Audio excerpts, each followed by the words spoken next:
لا چەند ساڵی ڕابردوو باهۆی ڕووداوە سروشتیەکانەوە بەشێک لە دارچنەوبەرەکانی شاخی هەیبەسوڵتانی کۆیە لە ناوچوون و سیمای جوان و سەوزایی لە بەرزاییەکانی ئەم شاخە کۆتاییان هات. گەنجێکی شاری کۆیە بە هاوکاری ئیدارەی شارەکە و چالاکوانان و ڕێکخراوەکانی کۆمەڵی مەدەنی لە بەرامبەر خەمخۆری بۆ ژینگەی وڵات و شارەکەی لەسەر ئەرکی خۆی نزیکەی 3000 بەڕوویان لە چیای هەیبەسوڵتان داچاند. دوایەوەی کە مامۆستایەکی هاوڕێم لە زانکۆی کوفە سەردانی کۆیە کرد گەشتێکمان بەناو هەیبەسوڵتاندا کرد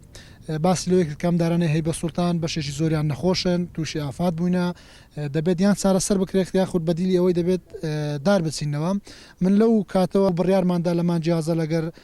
کۆمەڵێک هاوڕێ و لەگەر ڕێکخراوەکانی کۆمەلگای مەدەنی کۆیە و لەگە تۆڕی چەتر ڕێکخراوەکان و لەژێر چاودێری بەڕێژ مامۆستای یوسف قایمقامی قەزای کۆیە بڕیارماندا باچاندنی داری بەڕوو لە شاخی هەیبەسوڵتان ئەوە بوو کام ڕۆکە هەڵمەتەکەمان دەست پێ کرد و زیاد لە 3000 بەڕوومان لە شاخی هەیبەسوڵتان چاندووە. بەشداربوانی ئەم کەمپەیناکە لە سەرجەمچین و توێژەکان پێکاتون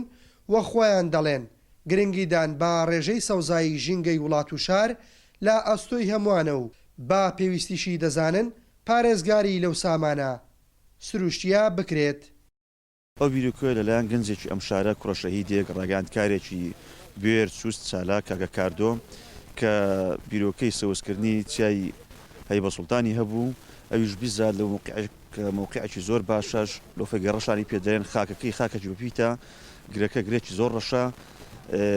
ماوادی کانزای باشی تێدایە لە بۆ بابێن ڕواندنی دار و درەخت و نەمان بە تایبەتی دار بەڕوو چکە هەر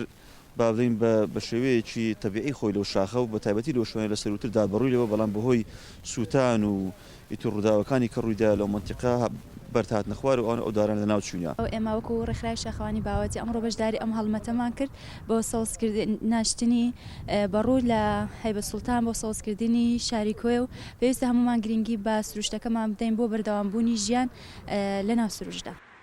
هەرچەندە لە ساڵانی ڕابردوودا فەرمانگە پەیوەندیدارەکان و ڕێکخراوە ژینگەییەکان کەمپینی فراوانیان بۆ سەوزکردنی شەقام و شوێنە گەشتیاریەکانی شاری کۆیە ئەنجام داوە. بەڵام بەهۆی بێخزمەتی و پاراستنی لە ڕووداوە سروشتیەکان بەشێکیان لە ناوچوون. لا قەزای کۆیەوە کاروان نازم گەلی کوردستان.